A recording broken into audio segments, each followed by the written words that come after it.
একটা মুভি দেখছিলাম, Hollywood movie Wolf man. এই 2025-এ রিলিজ হয়েছে।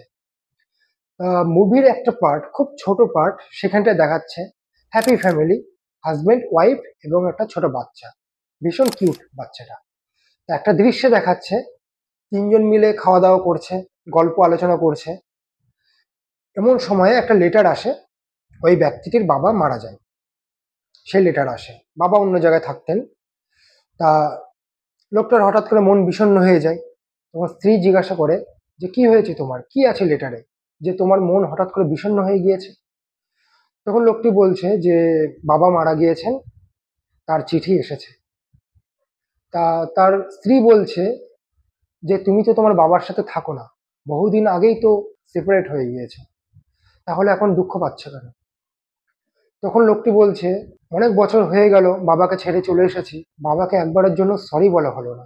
তখন তার স্ত্রী বলছে তুমি তো চলে এসেছো ঝামেলা করে, বাবা তো তোমাকে তাড়িয়ে দিয়েছে। তখন লোকটি বলছে হ্যাঁ ঠিকই, কিন্তু সে তো আমার বাবা, যদি একবার সরি বলতাম তাহলে হয়তো আজকের দিনে তার মৃত্যুর সময়ে আমি তার পাশে থাকতে পারতাম। তা এখান থেকে একটা শিক্ষা আছে, অনেক বড় শিক্ষা আছে। খুব ছোট পার্ট, যেটুকুনি বললাম ওইটুকুনি দৃশ্য। শিক্ষাটা হলো মানুষ মান অভিমান করে, ঝামেলা গন্ডগোল করে অনেকের থেকে অনেকে বিচ্ছিন্ন হয়ে যায়, দূরে সরে যায়। সে বাবা মা হোক, বন্ধু বান্ধব বা স্ত্রী হোক, যেই হোক না কেন। এবং শুধুমাত্র তার ইগোর কারণে তারা ফিরে আসে না। আমি কেন ডাউন হব, আমি কেন তার কাছে উপযাচক হয়ে ক্ষমা চাইব? এই মানসিকতার জন্য বহু মানুষের সম্পর্ক আর জোড়া লাগে না। কিন্তু কেউ যদি তাদের মধ্যে একজন ডাউন হয়ে গিয়ে কথা বলে, নিজে এগিয়ে গিয়ে না সরি বললো, তাতে কি হয়েছে?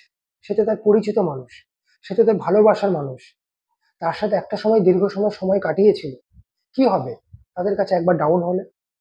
কিন্তু মানুষ ইগোর কারণে সেটা হয় না, এবং সারা জীবনের মতন বিচ্ছেদ হয়ে যায়।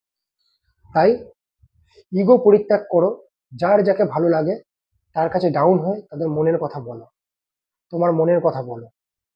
তাহলে হয়তো আগামীতে যে অনুশোচনা করতে হতো সেটা হয়তো নাও করতে হতে পারে।